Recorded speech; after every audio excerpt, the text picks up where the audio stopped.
یہاں سے یہ مختلف اس دوران رسول اللہ صلی اللہ علیہ وسلم جو اقدامی جہاد کر رہے ہیں، یہ بنیادی طور پہ فتح مکہ کا پیش خیم ہے کہ علاقوں میں دبدبہ بیٹھ جائے۔ غزوہ بنی لحیان بھی اسی سلسلے کی کڑی ہے۔ رسول اللہ خود، یہ سریہ نہیں ہے، رسول اللہ صلی اللہ علیہ وسلم خود اس غزوے میں شامل ہوئے۔ 200 کے ساتھ رجیع کے واقعے کی تفصیل آپ کے سامنے رکھی تھی، جہاں پہ صحابہ سے غداری بھی، رسول اللہ اس علاقے پہ جا کے ان کے لیے مغفرت کی دعا بھی کرتے ہیں۔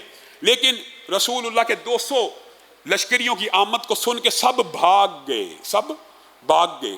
تو رسول اللہ صلی اللہ علیہ وسلم نے اس کے علاوہ فدق میں حضرت علی کو بھیجا کہ جاؤ فلاں جو یہودی ہیں وہ بنو سعد کی اور بنو عبداللہ کی مدد طلب کر رہے ہیں۔ حضرت علی اس بات کی کھوج لگانے کے لیے راتوں کو سفر کرتے رہے کہ کیا واقعی بنو عبداللہ یا بنو سعد کے لوگ یہودیوں کے ساتھ کوئی پیکٹ کر رہے ہیں۔ ایک رات چھاپا مار کاروائی کے اندر ایک شخص، ایک جاسوس کو حضرت علی نے پکڑ لیا۔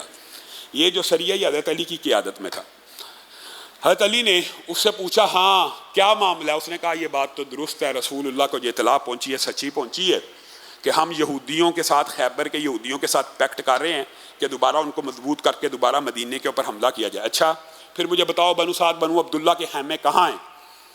تو حضرت علی نے اگرچہ بڑی خاموشی کے ساتھ 100 سے زائد سواروں کے ساتھ بنو سعد کے اوپر حملہ کیا، لیکن ہوا یہ کہ ان کو پہلے سے اطلاع پہنچ گئی کہ ہمارے اوپر حملہ ہونے لگا۔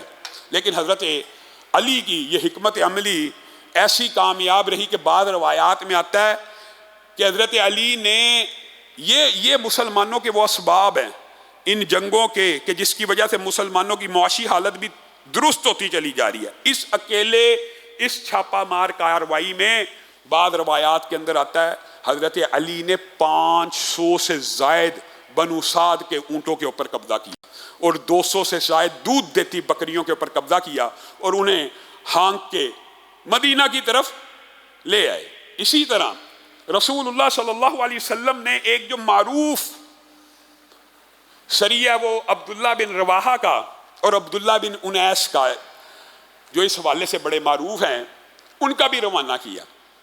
اور یہ عبداللہ بن رواحہ کی قیادت میں صرف 30 سواروں کا دستہ، صرف 30، اور عبداللہ بن انیس کو بھی ساتھ رکھا۔ رسول اللہ کو یہ اطلاع پہنچی کہ خیبر کے یہودیوں نے وہ جو بنو سعد کے ساتھ حضرت علی نے کیا، اگرچہ ان کی کمر ٹوٹی، لیکن خیبر کے یہودی اب ایک سردار ہے یسیر بن رزام، اور یسیر رزام اس کو کہتے ہیں، اس کے ساتھ پیکٹ کر رہے ہیں اور اس کو یہ لالچ دے رہے ہیں کہ تو اگر ہمارے ساتھ مل جائے گا ہم خیبر کی کھجوروں کے اندر تجھے حصہ دیں گے، تو ہمارے ساتھ مل کے رسول اللہ کے اوپر حملہ کر۔ یہ بڑا جرنیل تھا اور جنگجو تھا۔ تو رسول اللہ صلی اللہ علیہ وسلم نے عبداللہ بن رواحہ کو اور عبداللہ بن انیس کو کہا جاؤ ذرا یسیر بن رزام کا تو تعاقب کر کے آؤ اور اس کی اصلاح کرو، اور اگر وہ جنگ کرتا اس کو قتل کر دیا جائے۔ تو یہ صحابہ گئے، عبداللہ بن رواحہ اور عبداللہ بن انیس نے یسیر بن رزام سے معاملات طے کیے اور کہا تو کہاں پہ بھٹکتا پھر رہا ہے؟ خیبر کے یہودیوں کے ساتھ پیکٹ کرنا چاہتا ہے، تیرا پیکٹ ہم رسول اللہ کے ساتھ نہ کروا دے؟ تو کہا بدلے میں کیا ملے گا؟ تو انہوں نے اپنی طرف سے، آپ کو پتا ہے رسول اللہ نے جب جنگ کے اوپر آپ کے سامنے یہ کلیہ رکھ دیا کہ جنگ کے اندر چال چلنے کا رسول اللہ پہلے صحابہ کو اجازت دے چکے تھے، تو انہوں نے اپنی طرف سے اس کو یہ پیشکش کی اگر تو ہمارے ساتھ مدینہ چلتا ہے، ہمارے ساتھ مدینہ چلتا ہے۔ یہ 30 رسول اللہ نے 30 ساتھی اس لیے بھیجے تھے کہ اس کے ارد گرد بھی 30 جرنیل ہوتے تھے، اور یہ 30 جنگجوؤں کا ایک لڑاکا قسم کا قبیلہ تھا جس کے خیبر کے یہودی چاہتے تھے یہ ہمارے ساتھ مل جائیں تو ہم چھاپا مار کارروائیوں کا آغاز کر دیں گے۔ تو رسول اللہ نے 30 سواروں کو جب بھیجا تو اس کو یہی آفر کی اگر آپ رسول اللہ سے مل جاتے ہیں تو ہم خیبر کی حکومت آپ کو عطا کر دیں گے، یعنی خیبر کی گورنری یہودیوں کی بجائے آپ کو دے دیں گے۔ تو جو یسیر ہے وہ ان کی باتوں میں آ گیا اور کہنے لگا پکا وعدہ ہے، پکا وعدہ ہے۔ ایک سوار کے پیچھے ایک یہودی بیٹھ گیا، 30 سوار یہ تھے اور 30 ہی وہ یہودی جو لڑاکا اور بڑے جنگجو اور بہادر تھے، ایک کے پیچھے ایک بیٹھ گیا۔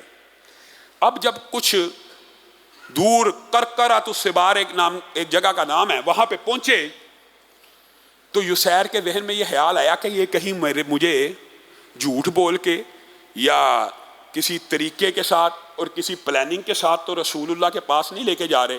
اچانک اس کے دماغ میں خیال آیا اور اس نے، وہ بیٹھا ہوا تھا عبداللہ ابن انیس کے اونٹ کے پیچھے، اچانک ان کی تلوار کی طرف ہاتھ بڑھانے لگا. عبداللہ ابن انیس کو پتہ چل گیا کہ یہ میری تلوار پکڑنے لگا. انہوں نے تلوار نکالی اور اس کی ٹانگ کاٹ دی. اس نے گرتے گرتے کمان سے عبداللہ ابن انیس کے سر کے اوپر وار کیا، ان کا سر پھٹ گیا. عبداللہ بن رواحہ آگے بڑھے، اس کو قتل کیا. اور 30 کے 30 وہ جو یہودی بڑے سپہ سالار اور جرنیل تھے، سارے کے سارے صحابہ نے ان کو ایک ایک کر کے مارنا شروع کیا. 29 مر گئے، ایک فرار ہو گیا اور جس نے یہ ساری خبر پھر یہودیوں کو جا کے پہنچا دی. تو عبداللہ ابن انیس بھی جب رسول اللہ صلی اللہ علیہ وسلم کی بارگاہ میں پیش ہوئے، اپنا پھٹا ہوا سر دکھایا. رسول اللہ صلی اللہ علیہ وسلم نے اس پھٹے ہوئے سر کے اوپر ہاتھ کو پھیرا، خون بھی بند ہو گیا اور زخم کا نشان بھی غائب ہو گیا. اور یہ بھی معجزات رسول صلی اللہ علیہ وسلم کے ابواب میں سے. گویا رسول اللہ صلی اللہ علیہ وسلم نے خندق کے بعد ہمیشہ اقدامی جہاد کیا.